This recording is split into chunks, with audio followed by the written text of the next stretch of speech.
Buenas tardes. Vamos con el tercer cara a cara de esta etapa de confinamiento y hoy tenemos a dos entrenadores ilustres de nuestra provincia. Ilustres somos todos, pero bueno, ellos tienen la suerte de ser directores deportivos de dos importantes clubes provinciales.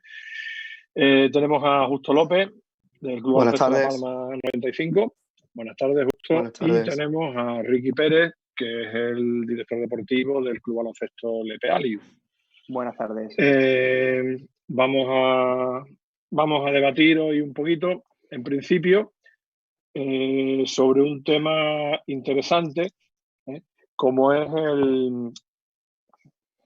siempre desde el punto de vista, partiendo de la base, que aquí no hay verdades absolutas, ni en el baloncesto, ni en nada. Vamos a hablar sobre entrenamientos competitivos y entrenamientos más estructurados.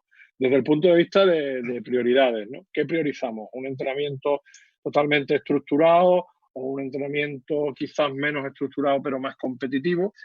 Iremos añadiendo algunas cositas más, como puede ser el número ideal de jugadores que puede tener un equipo en función de lo que pretendemos o de lo que disponemos o de lo que queramos hacer. Y seguro que nos salen más temas y nos saldrá una bonita charla sobre baloncesto. Empezamos, como siempre, damos unos minutitos a cada uno para que ponga sus temas y luego pues iremos debatiendo y también lanzaremos preguntas que nos han llegado por mi correo electrónico. En principio le damos la palabra primero a Justo. Vale, pues buenas tardes, como hemos dicho. Yo voy a defender lo que es el entrenamiento estructurado. Voy a empezar primero con una pequeña definición, un poquito para situarnos, porque creo que es una palabra que nos puede llevar a distintos escenarios, ¿no? Estructurado significa organizado en contenidos. Un entrenamiento que va a estar organizado según la edad y según los medios que vamos a tener. Y donde se van a respetar los tiempos de aprendizaje. Y yo considero que el entrenador tiene un mayor control, lógicamente, porque es el que va a estructurar todo esto que estoy diciendo en esta definición. ¿Por qué estructurado antes que competitivo? Bueno, voy a dar varias razones. Pienso que estructurado es un anillo mayor que el competitivo, dentro de que todas las enseñanzas importantes, todos los anillos concéntricos, pero yo creo que la estructura lo recoge todo. Es más consciente, vamos a desarrollar más la inteligencia de los jugadores y le vamos a dar a los jugadores con el entrenamiento estructurado más herramientas para después poder competir todavía mejor. Yo creo que estructurando, organizando bien el entreno, vamos a poder conseguir más resultados, vamos a alargar también más el tiempo de los jugadores, porque considero que a veces entrenar muy competitivo en todas las edades también puede hacer que ese jugador o esa jugadora tengan menos tiempo en el baloncesto o en el deporte. Al final, pues van a ser más felices y van a disfrutar más. Yo considero, en otro porqué, que la competición es innata. Competición innata en el ser humano. La traemos de serie todo el mundo. Nos la traemos más, otros la traemos menos. Y lo que tenemos que hacer los entrenadores o los maestros es regularla, es potenciarla, esa competición. Y el entrenamiento estructurado nos va a dar eso, nos va a poder dar que el jugador llegue todavía mejor a la competición. Con lo cual, resumo un poco organización de la enseñanza. Lógicamente, si hablamos de organizar la enseñanza, tiene que haber una metodología. Y aquí está la gran clave. La metodología que tenemos cada uno es totalmente diferente. Sabemos todo el mundo a lo mejor lo mismo, o sabemos mucho, sabemos poco, pero en la metodología está la gran diferencia. Yo digo mucho que hay que enseñar a entrenar a los jugadores, porque si enseñamos a entrenar, enseñamos a jugar, ¿vale? Entonces, enseñar a entrenar pues requiere un tiempo que está en la metodología. Yo creo que un entreno tiene 3 partes claras que creo que la harán mucho, o no sé si coincidís conmigo, pero está claro que una primera parte del entreno suele ser más técnica, ¿vale? Y va a la parte coordinativa, fuerza también, más físico. Después hay una gran parte táctica, donde está la toma de decisiones, donde están las aplicaciones, donde está el contraataque, donde está la lectura del juego. Y creo que una parte final de un entreno genérico, ¿no? Hay muchos matices, suele estar la estrategia. Entonces, lógicamente también sabiendo meter entre ejercicio y ejercicio pequeños detalles de tiro. Entonces, esos gestos técnicos, esos conceptos del juego, esos sistemas requieren a veces repetirlo, afianzarlo, secuenciarlo, y para eso está el entrenamiento estructural. ¿De acuerdo? Y por último, para terminar esta primera parte de mi intervención, el matiz de más jugadores, menos jugadores. Pues bueno, lo ideal, creo que lo tenemos todo el mundo claro. Baloncesto está pensado para 12. Sí, ese es el número ideal. Y entre 10, 14, yo creo que todo el mundo nos defendemos muy bien.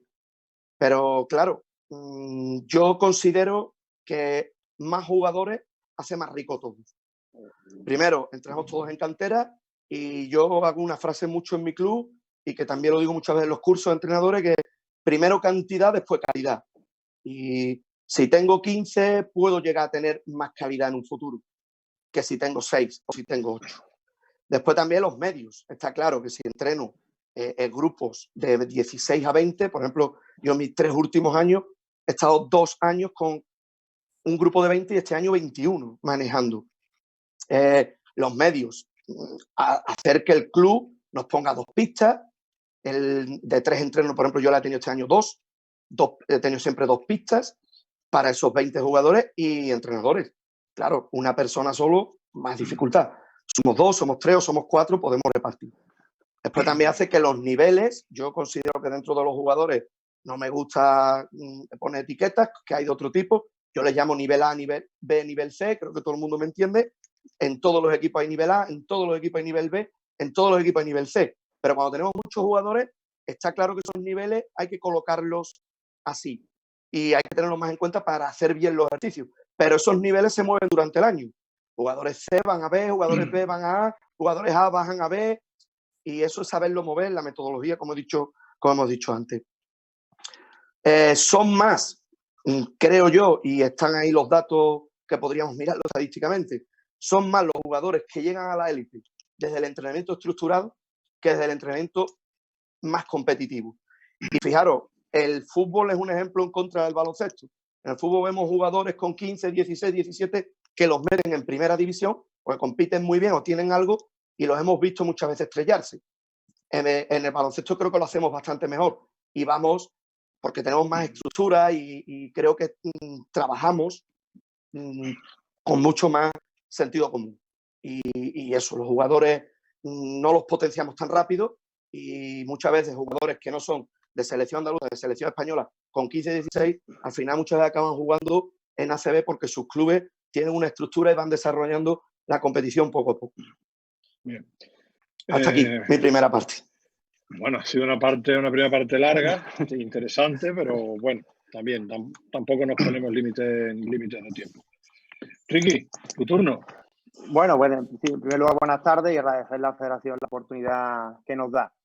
Y yo, más que entrenamiento competitivo estructurado, creo que son más los matices que marcan la diferencia entre un tipo de entrenamiento u otro. Igual que preparamos, evidentemente, trabajo técnico, táctico o físico, creo que debemos de empezar a trabajar la parte competitiva, que es generar un clima de competición lo más cercano posible al fin de semana. Creo que la competición, como dice justo, es verdad que es casi innata, pero hay gente que compite mejor y gente que compite peor. ¿Pero por qué es? ¿Es de manera innata porque igual que el talento nace o se entrena? Yo creo que hay situaciones que podemos trabajar los entrenadores a la hora de presentar las tareas de manera más competitiva. Tenemos que intentar acostumbrar a los jugadores a trabajar o entrenar bajo el estrés competitivo. Entendemos el estrés competitivo como algo positivo, es decir, controlar un poco la presión, controlar un poco la ansiedad, controlar un poco el miedo, porque a veces cuando un jugador falla una canasta solo en un partido, que es porque no sabe entrar a canasta o simplemente porque la presión del momento le ha podido. Yo estoy convencido con infantil de un nivel medio, nivel B, como dice justo, seguramente no falle ni una entrada en un entrenamiento. Pero es cierto que llega el partido y por lo que sea se le nubla la concentración y falla. Entonces tenemos que intentar desde pequeños que empiecen a competir. Pero no tiene que competir contra otro, ni contra otro equipo, ni contra un compañero. Pueden empezar a competir contra ellos mismos de la manera que le planteemos la tarea. Y pongo varios ejemplos. por ejemplo, en categoría baby, que son súper pequeños, que la competición debe ser el último objetivo sin duda, ¿vale? No es lo mismo decirle, vamos a votar con la izquierda, que a ver cuántos botes eres capaz de hacer con la izquierda. Ya le planteas un reto que compite contra él mismo, ahora que estamos muy de moda con el tema de los retos, ¿no? ¿Qué pasa? Que yo voy a aprovechar los niveles que ha puesto justo para hablar el mismo lenguaje. El de nivel A, seguramente, de 36 botes sin votar. Y el nivel C, de 12. ¿Vale? Ya están compitiendo, pero el siguiente reto sería, bueno, pues volvemos a hacerlo en el mismo tiempo, el objetivo es hacerlo una vez más. Con lo cual, ya ese jugador, ese niño en este caso, empieza a competir contra sí mismo. Y el de nivel B, seguramente, haciendo 13, ya ha competido con su propia mejora. O sea, que es muy pequeño y el objetivo no es la competición en sí, pero ya poco a poco empezamos a presentarle tareas de tal manera que empiece a competir y que empiece a naturalizarse con el tema de intentar hacerlo siempre lo mejor posible, no hacer por hacer. Subiendo un poco de categoría, el mini, que el otro día hubo un cara a cara bastante interesante sobre la técnica en dual. Yo no me voy a meter en la progresión de la técnica, ni la incertidumbre. Al final, el aprendizaje de la técnica dual, al principio es simplemente repetición. No es lo mismo decirle al niño que haga, al niño, al jugador, que haga tal gesto y finalice, que a ver cuántas veces eres capaz de hacerlo en un minuto. Y si la canasta la falla, resta 1. Y si la metes, suma 1. Al final estamos intentando engranar un montón de situaciones de tensión, aunque son evidentemente son adheridas y son artificiales, pero les llegan en su día a día. A raíz de eso, podemos ir subiendo de categoría. Otra cosa que también hablamos de competir es por qué a los jugadores no les decimos cuánto queda. ¿Por qué a los jugadores no les decimos cómo es el marcador? Creo que ese tipo de situaciones deben empezar a manejarlas cuanto antes. Hablo de categoría mini, porque yo creo que en la federación trabaja muy bien la categoría pre-mini y baby, que no hay ni marcador, no hay nada. Me parece genial. Pero en mini, que por suerte, por desgracia, ya es competición, desde mini se puede empezar a trabajar con marcadores y con tiempo. Subiendo un poco en eso, en los infantiles. Yo creo que ya en infantil se debe que empezar a competir los unos contra uno. ¿Y cómo sumamos la diferencia de uno contra uno? Limitamos bote, limitamos espacio. Si meto para volver a atacar, tengo que meter un tiro libre, por ejemplo. Meto tensión de partido en un tiro libre. Porque otro debate que se podía hacer es ¿por qué se fallan tantos tiros libres? Yo creo que es un debate que creo que todo el mundo, esa pregunta la hacemos todo el mundo. Entonces, ese tipo de situaciones hacen que al final su estrés competitivo, aunque sea artificial, pero está dentro de su día a día en el entrenamiento. Subiendo un poquito más, ¿cuántas veces pasa, que vemos muchos partidos, de que se hacen buenas defensas, muy buenas defensas, pero en cambio no castigamos el robo, no metemos el contraataque, no leemos bien la superioridad? Al final ese toma de decisiones, ¿vale?, es errónea porque al final el estrés competitivo no lo hemos llevado a cabo durante la semana. Y cuando digo estrés competitivo solo estamos, entre comillas, hablando de lo negativo, ¿vale?, de restar cuando se falla, de tal. Y el estrés positivo, es decir, el exceso de euforia, ¿vale?, también nos condiciona a tomar malas decisiones en la competición. ¿Cuántas veces vemos que un jugador, una jugadora hace dos muy buenas acciones? Mete 2 triples seguidos, roba un balón y mete una canasta, pero casi siempre la tercera toma de decisión es negativa, porque al final no ha controlado su control emocional en positivo en este caso, igual que es en negativo. Yo creo que ese tipo de situaciones debemos empezar a controlarlas. ¿Cómo podemos empezar a hacer que nuestros jugadores compitan más y mejor? Tomando ya las propias decisiones, que elijan ellos los 5 contra 5, que cambien defensas, que marquen los ataques, etc. Yo creo que esto es un poco la progresión que queremos llevar dentro de un entrenamiento, como dice justo, estructurado, pero con pequeños matices, igual que ponemos el objetivo de la técnica igual, de la táctica o de la estrategia, meter el objetivo competitivo en cada uno de los ejercicios. A raíz de eso, el tema de los jugadores, evidentemente, yo estoy de la opinión que es igual de difícil entrenar con muchos jugadores que con pocos. Y en esto sí vamos a estar de acuerdo, como dice justo, que con 12 es lo ideal. ¿Por qué es lo ideal? Porque al final puedes compensar un poco que el tiempo de compromiso motor sea idóneo para todos. Puedes controlar un poquito mejor las cargas teniendo 12 que de 20. Puedes competir en ciertos ejercicios que son más fáciles de la progresión de 3, 2, 5 o 4. Entonces creo que ese tipo de cosas tenemos que verlas. Y jugar en situaciones de cansancio, ¿vale? Si estás jugando en una pista con 20, no puedes jugar en situación de estrés, de doble o triple o cuádruple esfuerzo, que al final es como se aprende a competir, porque al final todos estamos de acuerdo que los partidos se ganan al final. No es lo mismo tomar una decisión en el primer ataque que en el último ataque con uno abajo. Entonces ese tipo de situaciones tenemos que verlas y controlarlas y entrenarlas. En la situación de los tiros libres, yo pongo un poco el ejemplo de mi equipo nacional femenino, que son todas juniors. Tenemos un porcentaje de tiro libre bastante normal. No digo ni bueno, normal. Pero es cierto que con el transcurrir de los partidos, curiosamente, mejoran los porcentajes de acierto en final de partido que en principio. Eso quiere decir que en el trabajo diario de estrés competitivo estamos mejorando ese tipo de situaciones. En un ámbito como el tiro libre, que es muy, muy difícil de entrenar, porque al fin y al cabo, yo estoy convencido de que cualquier jugador de nivel medio, tirando solo, mete. O sea, no estoy tirando solo, tirando un entrenamiento. Cuando hacemos volumen de entreno, y hago un matiz para que ahora sigamos debatiendo. Y el tema de los tiros libres, en el nivel competitivo, no es lo mismo cuando al final acabamos de entrenamiento tirar 10 tiros libres que marcar objetivos más concretos. Tiramos 10 tiros libres, vale, pero es obligatorio meter el último. Es obligatorio meter los pares. Ese tipo de situaciones de estrés tenemos control. Igual que los ejercicios de tiro que comenta justo, no es lo mismo hacer ejercicios de tiro uno contra otro a 12, es un objetivo demasiado largo, que a 4. Si el que meta hasta 4 antes genera un estrés y unas pulsaciones más altas que el que 12, porque al competir por parejas, como hay que cortar en alto, entiendo, como todo el mundo, para que no hagan trampa, porque al final, como todo el mundo quiere ganar, la trampa está ahí. Cuando una pareja lleva 9 o 10, el que lleva 4 prácticamente desconecta chip, porque ya no va a poder ganar. Entonces creo que ese tipo de detalles tenemos que manejarlo. Muy bien. Si queréis, justo. Sí. Contestar a Ricky o vale. Ricky a Justo, y sí, después totalmente. Como no, puntualizar que, claro, lógicamente defiendo estructurado, como he dicho, por el tema de que pienso que es un anillo mayor, pero lógicamente creo que la competición está dentro de ese anillo mayor. Lógicamente, cuando organizamos el entreno, pues vamos a saber meter pues todas estas ejemplificaciones que ha podido dar Ricky. Lo que sí yo quiero defender más, que al final todos los entrenadores, o por lo menos los que yo controlo, siempre hay una parte, al principio, llámese porque el niño ha empezado hace poco a jugar, o porque es el principio de una temporada con tu equipo y tú acabas de llegar, donde vamos haciendo tareas, llámese un ejemplo, como ha dado Ricky, pues un 1 contra 1, y que a veces no meten directamente ninguna motivación de reto. Puedes decir 1 contra 1 porque estamos trabajando un cambio de dirección y trabajar el 1 contra 1 antes de tirar hay que hacer algún cambio de dirección, sin necesidad de poner puntuaciones, porque estás priorizando algún contenido de enseñanza. Quiero decir, he puesto este ejemplo porque se me ha venido a la cabeza, que antes de llegar a ese tipo de puntuaciones, a ese tipo de estrés competitivo que dice Ricky, que estoy de acuerdo que hay que llegar, creo que primero hay que enseñarlos a entrenar.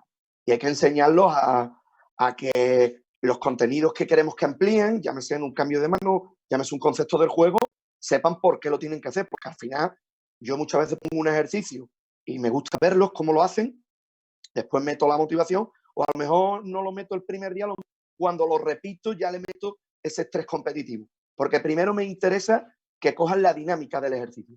Primero me interesa que sepan por qué hacemos ese ejercicio o qué contenido estamos trabajando, por poner un ejemplo. Y por terminar en la réplica, también tener en cuenta que si nos excedemos en hay que meter 4, hay que meter 8, hay que ganar por... A veces no atendemos a lo que queremos mejorar, porque como somos competitivos y también se lo estamos potenciando, cuidado, porque esas cosas también pueden desgastarnos. Y desgastar en este caso a jugar. Sí. Yo creo que al final, yo entiendo que al final, al principio se plantea el ejercicio, la tarea, se explica, y en cuanto haya un mínimo control, yo enseguida necesito que sea conmigo.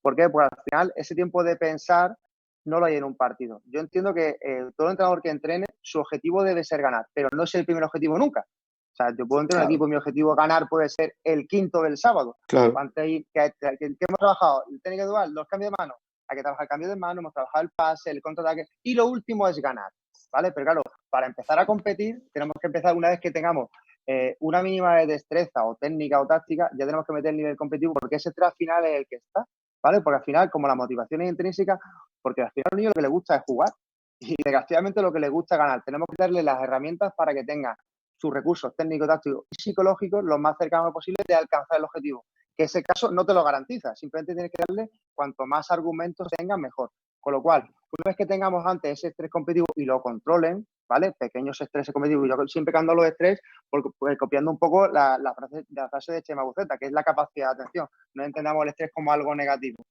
Simplemente porque al final porque es muy sencillo. Cuando vemos los partidos pre-mini, hay más gente en la grada que en un partido senior, porque va el padre, la abuela. Entonces, que al final, ese niño, cuando se mete en esa pista y ve ese campo lleno, ¿vale?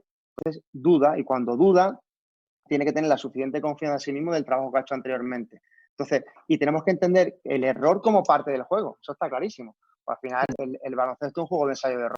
El error forma parte del juego. Lo que tenemos que intentar que ese error no te condicione las siguientes acciones. ¿Cómo lo hacemos? Pues cuando al final ese niño ha competido durante mucho tiempo, muchos ejercicios, a veces ha ganado, a veces ha perdido y a veces ha empatado. Se han encontrado situaciones, aunque sean artificiales, pero más veces que simplemente el sábado. Por eso creo que al final, aunque la progresión técnica táctica tiene que estar, pero el estrés y el trabajo psicológico tiene que ser paralelo. Yo también. Os ruego a partir de ahora respuestas un poquito más cortas, ¿vale? Vale. Así podemos tocar más temas, pues tenemos preguntas. Yo también me gustaría, si me permite, justo yo te haría una pregunta. Sí. Has dicho antes que con los entrenamientos más estructurados, priorizando el estructurado, los jugadores son más felices. Los jugadores realmente cuando son felices son cuando compiten. Es mi opinión. No sé si tú, ¿cómo lo consigues? Que sean más felices de esa manera. Hombre, yo me he querido referir en ese punto a que puedes alargar más lo que es el disfrute y la felicidad en el baloncesto, porque también creo que llevado al extremo la competición, llevado al extremo, pues también tenemos muchas veces niños adolescentes que abandonan el deporte, no solo el baloncesto, en general, porque a lo mejor ha tenido demasiado estrés competitivo usando el lenguaje de Ricky, por quien sea. Por entonces hay que controlar mucho eso de ganar o no ganar, o cómo gano, cómo no gano. Eso hay que controlarlo mucho, porque creo que al final lo que nos interesa es jugadores. Yo tengo un jugador de 4 años que me puede dar 3 títulos y me quita el baloncesto, o tengo un jugador que me llega hasta 20 años jugando en el senior, aunque no me gane ni un título. Yo prefiero el segundo. Prefiero el segundo siempre. A veces, claro, el primero me hace feliz. El primero me hace feliz, me da 3 títulos. Pero todo lo que se ha llevado al extremo al final nunca es positivo. Y a veces ocurre eso. Y creo que la estructuración del entreno y saber meter los contenidos nos va a llevar a eso. Yo le quería decir también una cosita que no se me escape, que a veces también el entreno de la cooperación, que nos olvidamos la competición a sí mismo, como ha dicho Ricky, que la hacemos todos, o uno contra otro, pero el baloncesto también es un juego cooperativo y tenemos los entrenadores que crear tareas y nosotros intentamos todos los días hacer una, mínimo, en el entreno donde el equipo tenga que conseguir algo, entre todos podamos llegar a algo, porque la cooperación al final también la va a tener el sábado. Al final el rebote tuyo me va a dar a mí el balón para que yo se lo dé a este y este meta el contraataque. Entonces, cuando creamos una rueda técnica, por ejemplo en mis entrenos, o cuando creamos ejercicios de tiros libres, a veces el reto es contra todos. Es algo que tenemos que conseguir entre todos. Porque así eso permite también que el que está un poco despistado, otro lo pueda elevar, o al revés, ¿no? Entonces, evidentemente, lo que pasa, yo he puesto ejemplos más concretos de competición para empezar desde lo mínimo, que lo mínimo es 1 contra 0, 1 contra 1, y evidentemente iríamos ir sumando. Ese tipo de situaciones las tenemos que ir valorando. Por supuesto que hay competición de 3 contra 3, 2 contra 2, de 4 contra 4, etcétera. Lo importante es lo que te digo, es empezar a competir desde lo mínimo, pues al final la progresión del entrenamiento siempre empieza de 1 contra 0. Entonces, al final, evidentemente, es cooperativo. Cuando hemos dicho ejercicios de tiro, ¿vale? Cuando he dicho 1 contra 1 de tiro, puede ser por pareja, puede ser por grupo, por posiciones específicas. Al final puede ser, evidentemente, puede jugar posiciones interiores contra posiciones exteriores, podemos jugar tiros de 3 contra tiros de 2. Al final, todo es cooperativo. Y como tú lo dices, lo del extremo, yo estoy intentando defender que creo que se puede trabajar competitivo desde la base. Todo lo que se ha llevado al extremo es negativo, igual que se... Bueno, hay muchas cositas por aquí. Antes de entrar en las preguntas, hablaba antes justo también de que hay que enseñarle a los jugadores a entrenar. ¿Es correcto lo que eso he oído? Sí. Yo creo que tenemos que antes enseñar a los entrenadores a entrenar. Por supuesto. Vamos, yo he sido responsable, los dos sois profesores de cursos de entrenadores. Yo echo de menos una asignatura específica que era la técnica de entrenamiento hace muchos años, que te enseñaba a entrenar, te enseñaba a cuidar de los detalles, que ahora, bueno, probablemente sea una cosa transversal. Es más que la metodología, es trascender más al detalle, ¿no? Porque no sé, hablante de los 1 contra 1 que decía Ricky. Yo veo muchísimos entrenamientos, hacemos un 1 contra 1. Hace un 1 contra 1 tal cual, yo tiro a canasta y en el momento en que tiro ya se ha acabado el 1 contra 1. Eso no es una situación real, no es una... 1 contra 1 se acabará cuando coja el rebote el que defiende o si coge el rebote el que ataca, pues vuelve a intentar meter la canasta, por poner un ejemplo, ¿no? Entonces, el tema de los tiros libres, por ejemplo, ¿por qué se fallan tantos tiros libres? Ya no es eso.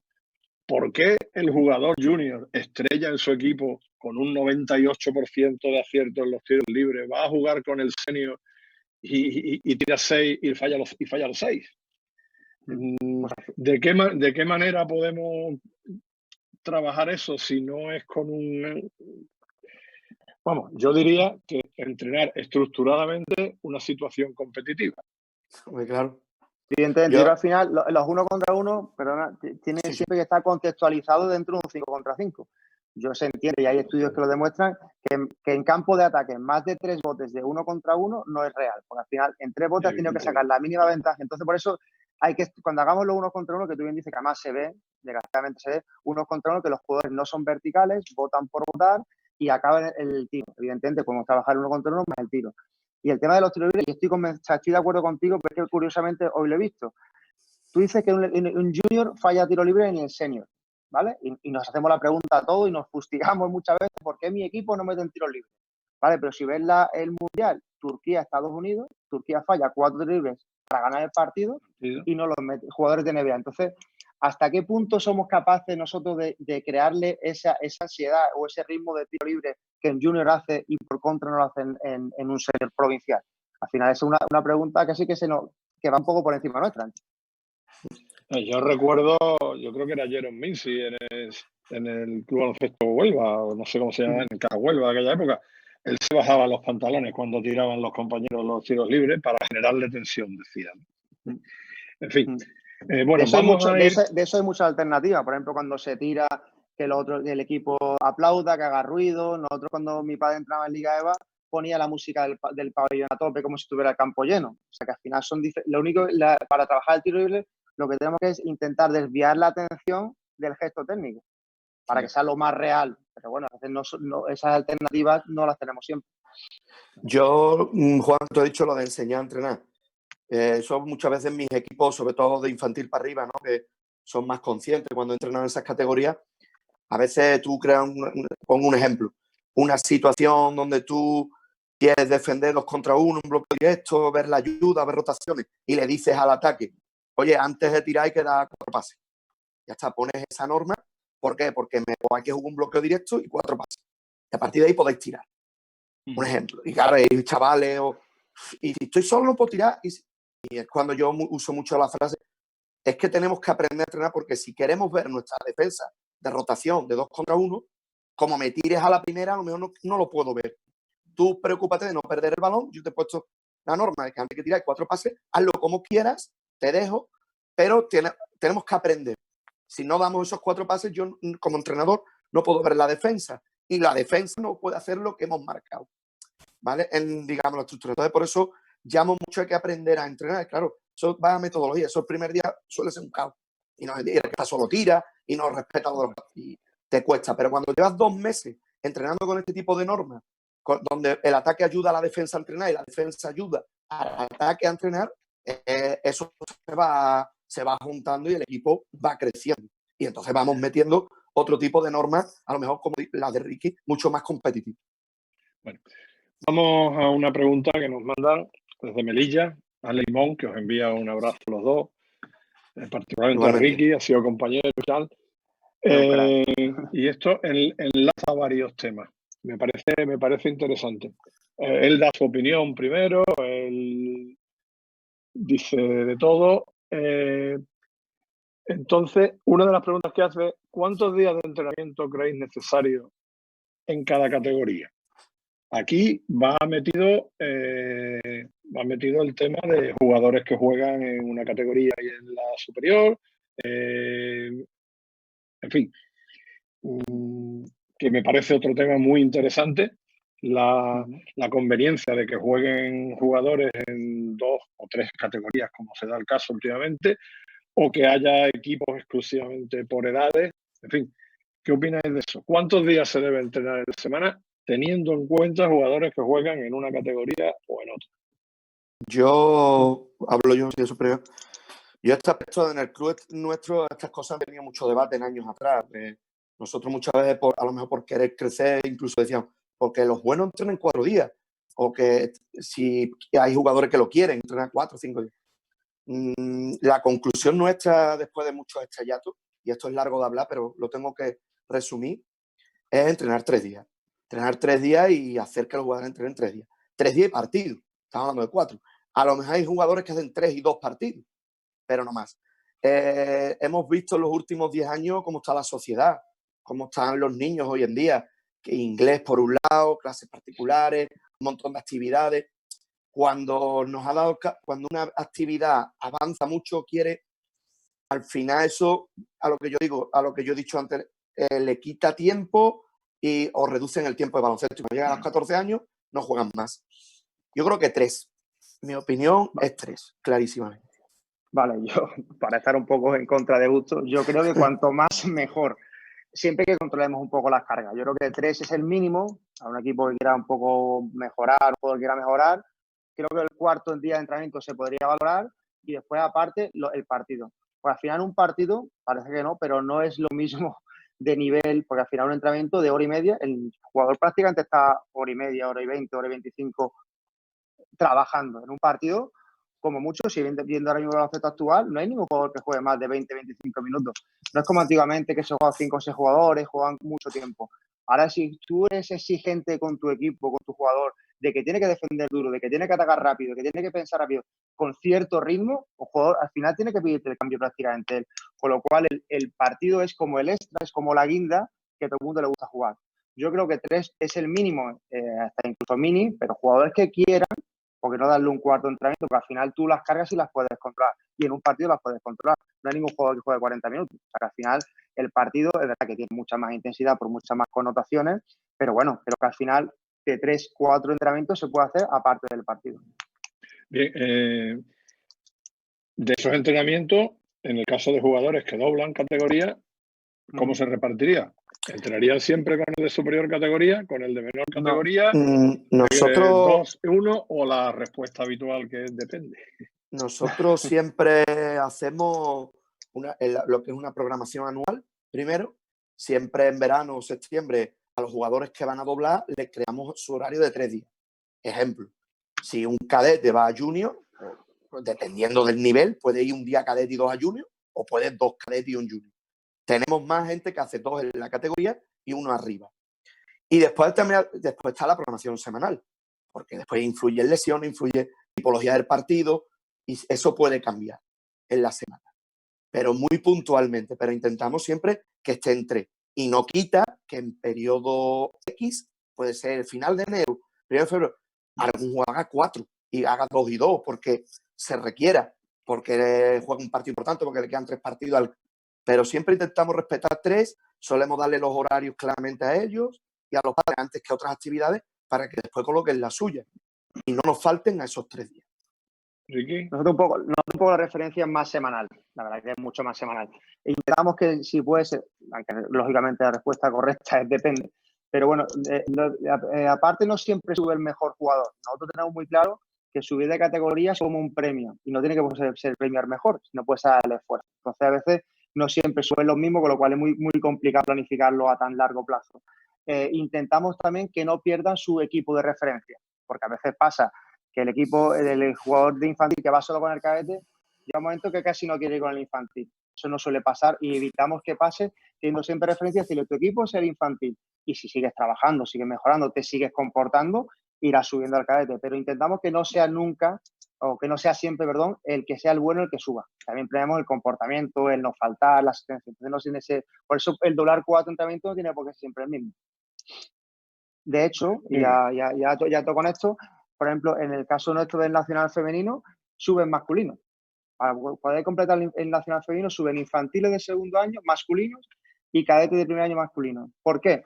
porque al final, evidentemente, el único hándicap es el balón, pero creo que tiene mucho más beneficios que desventaja que jueguen. ¿Por qué? Porque al final el baloncesto masculino es más físico.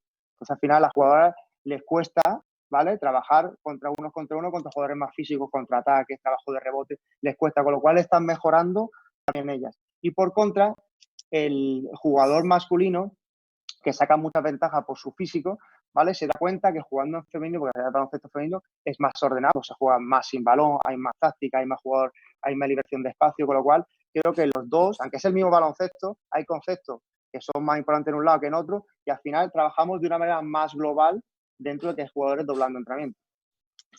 Me parece muy bien. Bueno, antes de entrar en una última pregunta que nos llega, habéis hablado antes, y no sé si me gusta mucho el eufemismo ese de jugadores A y jugadores B, pero yo quiero saber, vamos, sé la respuesta que me vais a dar, pero vamos, ¿se trata igual a los jugadores A que a los jugadores B? Porque yo soy de la opinión de que sin los jugadores B no somos nadie, Correcto. somos mucho menos.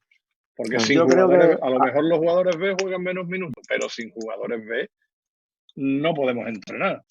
Y luego yo está creo perdón un segundo, Ricky, y luego sí, sí, está el perdón. tema de la propia autoestima del entrenador, que cuando consigue que un jugador B pase a tener el estatus de jugadora, la satisfacción para el entrenador es máxima. Lo digo por experiencia. No sé qué pensáis sobre ese tema.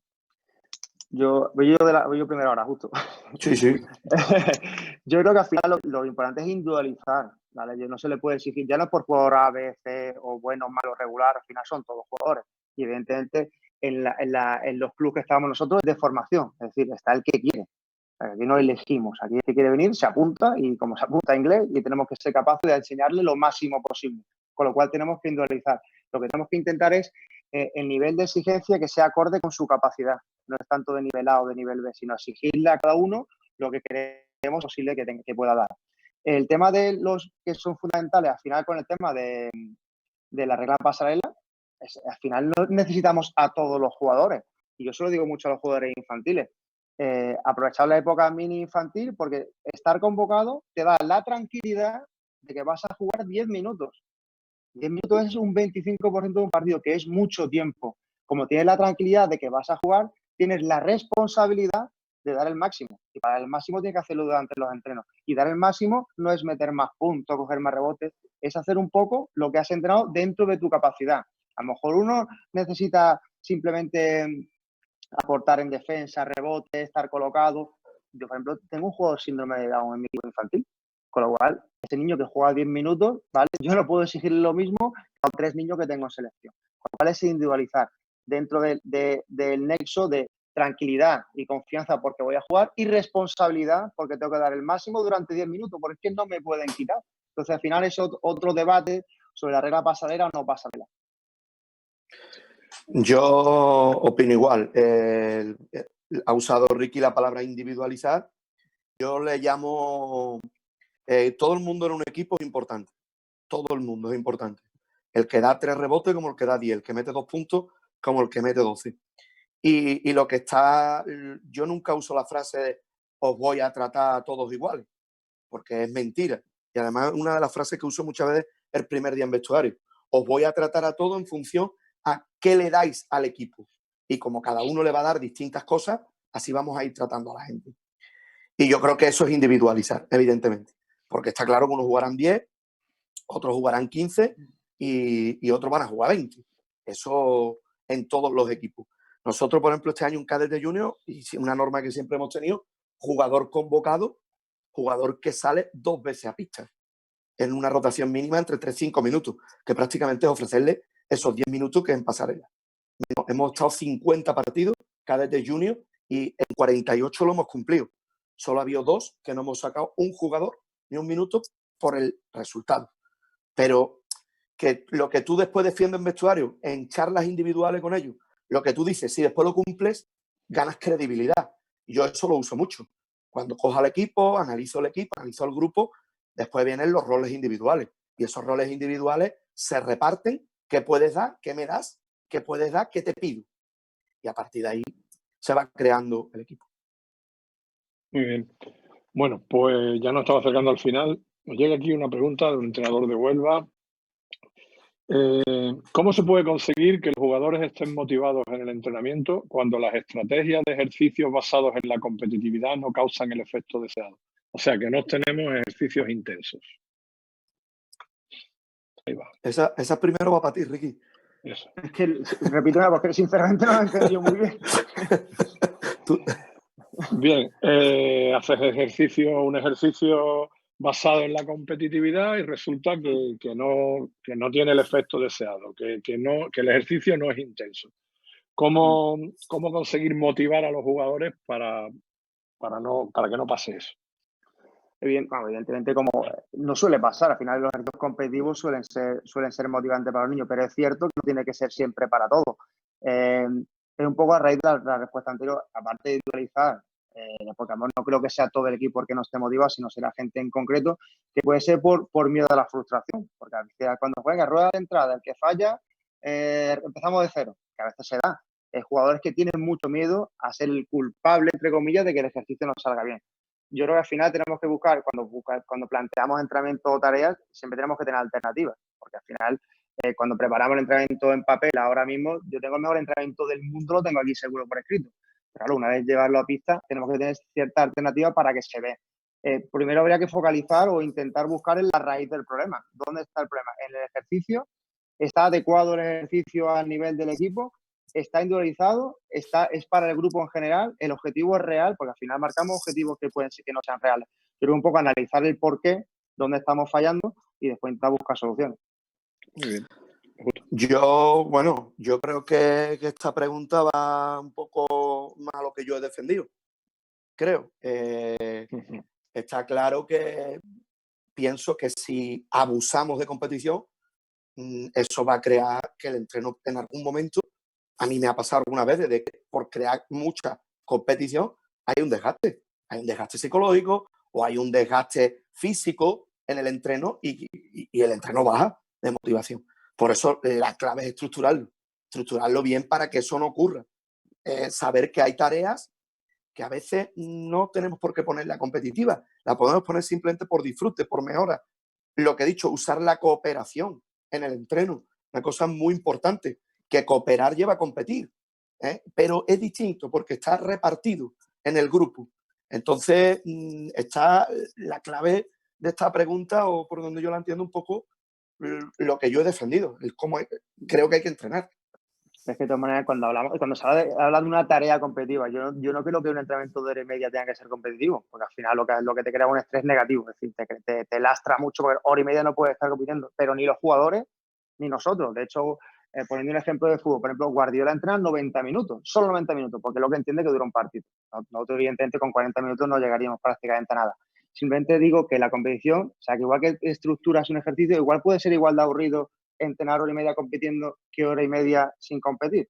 Entonces, por eso digo que cuando estructuramos el ejercicio, igual que un tiempo muerto, hay que saber cuándo pedirlo. El ejercicio competitivo no puede ser siempre. Tiene que ser en el momento que tú creas. Después de un calendario, un ejercicio competitivo. Después de un ejercicio más de pausa. Otro ejercicio competitivo de alto estrés. Después bajas un poco. Al final, claro, no es un poco el punto medio de buscar el momento claro para hacer el ejercicio competitivo de subida de estrés. Es como un tiempo muerto, básicamente. Saber cuándo tienes que hacerlo. Porque a veces si el tiempo muerto es antes de tiempo o después de tiempo, ya es inútil. Bueno, ya para terminar, se me ha ocurrido sobre la marcha al oírte hablar de los tiempos muertos. Los tiempos muertos hay que entrenarlos en los entrenamientos, sobre todo de cara a la expresividad y a la receptividad de los jugadores. Pues mira, ¿Va tú? Vale, sí, Ricky, ve tú. Perdona, vale, pues me he colado otra vez, lo siento.